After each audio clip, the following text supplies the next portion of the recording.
ఓం శ్రీ సాయిరామ్. శ్రీమద్ భగవద్గీత 2వ అధ్యాయంలోని 62 మరియు 63 శ్లోకముల గురించి ఈ రోజున తెలుసుకుందాం. సాయిరామ్. భగవానుడు ఇంతకుముందు శ్లోకములలో మోక్ష ప్రాప్తికి ఇంద్రియములన్నిటినీ విషయములని పైకి పోనీయకుండా నిగ్రహించిన మనస్సును ఆత్మయందు స్థాపించినచో మోక్ష ప్రాప్తి కలగటానికి ఇవి సాధనాలుగా ఉపయోగపడతాయని చెప్పి తెలియజేశారు.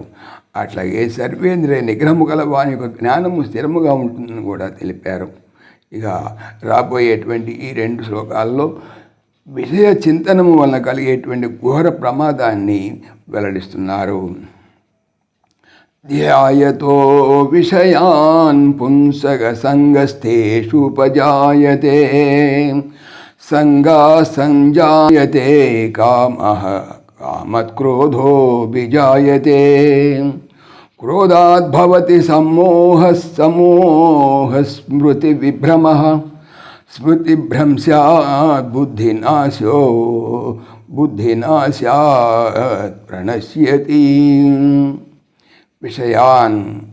విషయములను అనగా శబ్దస్పర్శాది విషయములను ధ్యాయతః చింతించుచున్న పుంసః మనుజునకు తేషు ఆ విషయములందు సంగః ఆసక్తి ఉపజాయతే కలుగుతున్నది.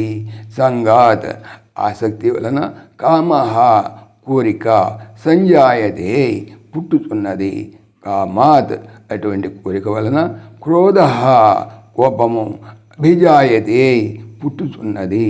క్రోధాత్ కోపం వలన సమ్మోహ అవివేకము అనగా తన వడలు తనకే తెలియనటువంటి స్థితి అన్నమాట భవతి కలుగుతున్నది.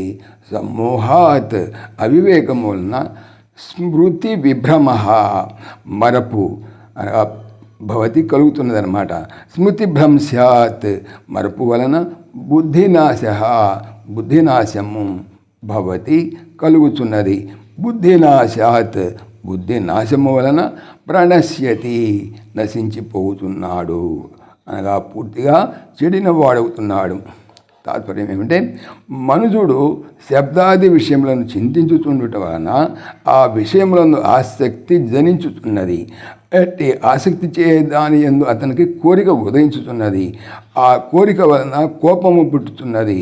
కోపం వలన అవివేకము, అవివేకము వలన మరపు వలన బుద్ధినాశము క్రమముగా సంభవిస్తున్నాయి.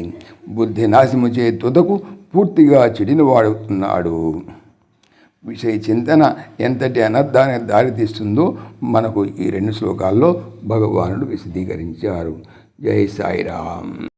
ఓం దేవకీ నందనాయ విద్మహే వాసుదేవాయ ధీమహి తన్నః కృష్ణ ప్రచోదయాత్. ఓం సర్వం శ్రీకృష్ణార్పణమస్తు. జై శ్రీకృష్ణ. జై జై శ్రీకృష్ణ. ఆత్మీయులకు మనవి, శ్రీకృష్ణ పరమాత్మ ఈ ఛానల్తో పాటుగా అనంత మహిమల శ్రీ సత్యసాయి అనేటువంటి మరొక యూట్యూబ్ ఛానల్ చేయిస్తున్నారు. దీనికి సంబంధించిన లింకు డిస్క్రిప్షన్లో చూడవచ్చు. జై శ్రీకృష్ణ. జై జై శ్రీకృష్ణ.